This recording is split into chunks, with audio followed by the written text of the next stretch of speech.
What's going on, everybody? So today's video is going to be about the Lifegard Aquatics Nano Top Flow Reactor.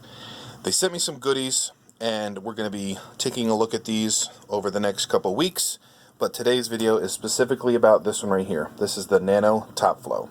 So we'll take it out of the box, going to put some carbon in it, and we're going to install it in the new sump down in the basement. So stay tuned.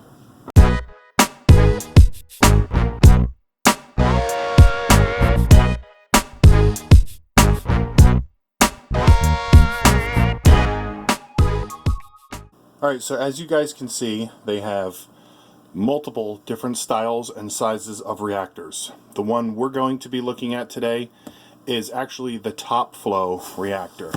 The box shows a side flow, but it's not checked.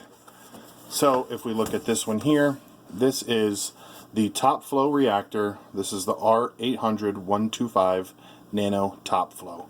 So let's just take this thing apart and see what we have. Comes with your instructions and part numbers, which I think is really good. So if you do have an issue down the road, you can easily call them, tell them what the issue is, and refer to the parts list. I have talked to them on the phone, and their customer service is an A+. So let's take a look and see what we got.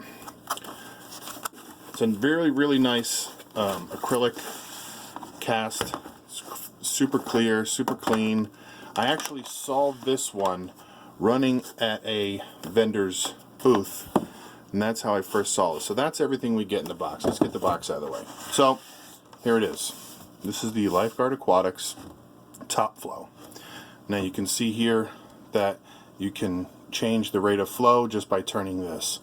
I like that. That's very easy. Now I'm going to be using this for carbon and some Fosgard. So for me, I don't have to worry about tumbling anything, so I'm just going to let this thing rip full bore, and we'll put it in the sump and see how it works.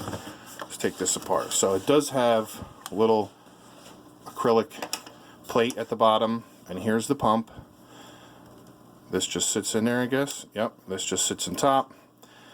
All these nylon, Teflon screws to take everything apart. So I'm assuming that all they have to do is take these off, take this off.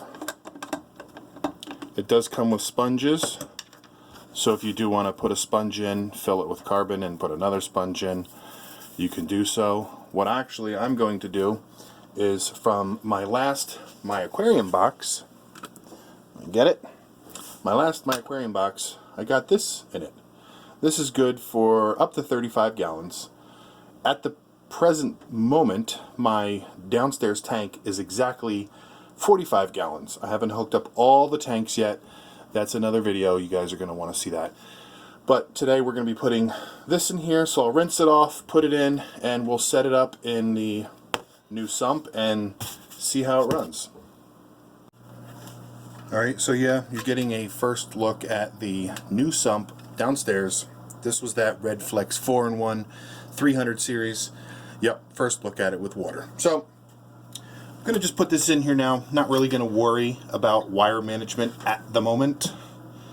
So I want to get this turned on, get some water flowing through it, find its final resting home, and we'll just plug it in and see how it works.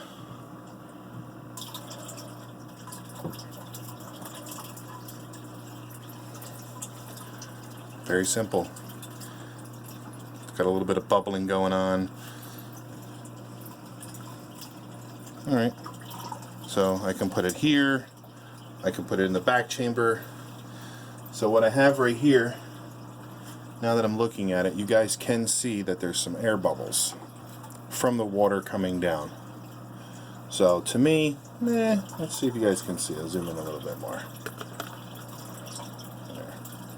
It does have very good flow, but the water crashing down does cause some bubbles, which I don't mind.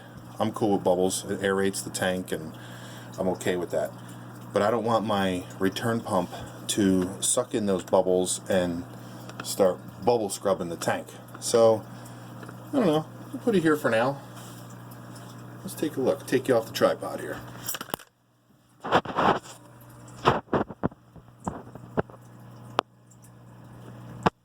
pretty quiet. I'm sure it has a little bit of noise at first, but you guys can see here the water just flows out nicely. It is far enough away from my return pump that, you know, it won't necessarily suck in all those bubbles. So I think what I'll do is I'll probably let it sit here for a little bit. Alright, so it's been sitting for about a half an hour. I did clean up the wires as best I could for now, just to get them out of the way, make it look pretty decent. You know me, I do not like crazy wires. But anyway, been running for about a half an hour, super quiet, and you can see that there's barely any bubbles cascading down. So I think it just needs a couple of minutes, you know, for it to get all the air bubbles out of the chamber and, you know, do this little break-in period probably. I did measure the base. The base, the widest, is 3 1/4 inch by 3 1/4 inch. So if you're thinking about putting this in a sump or even an all-in-one section, I think this would be pretty good. This, you know, if it fits, you know, throw it in there. But plenty of room for even more carbon, GFO, you know, biopellets, whatever it is that you want to put in here. So that's it for the Lifegard Nano Top Flow Reactor. I like it. Very simple. No more tubing going up, over to a reactor, back, over, down. Fill it, put it in the sump, plug it in. I really like this. The bigger side flow version is going to be going in the upstairs tank once I get my new sump. Like I said, this is the downstairs tank. Getting something similar, not this exact one, similar, but it's going to be the Red Flex, and that's going upstairs as well. So got lots of stuff coming up for the channel. So that's it. Hope you guys enjoyed this. And like I said, the measurements is 3 1/4 by 3 1/4 at its largest. The height is about, let me get a quick measurement here for you. It's roughly 14 inches, 13 inches. So there you go. Maybe this will work for your all-in-one, or if you have a nice little section in the sump, you can throw it in there. I'll probably leave it in here for now. I was thinking about putting it back over there by the heater, because that is where the water flows through.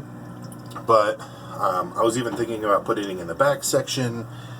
It's so small, I could pretty much put it anywhere I want in the sump. So again, hope you guys enjoyed. Stay tuned for the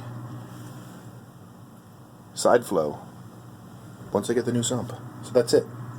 Talk to you guys later.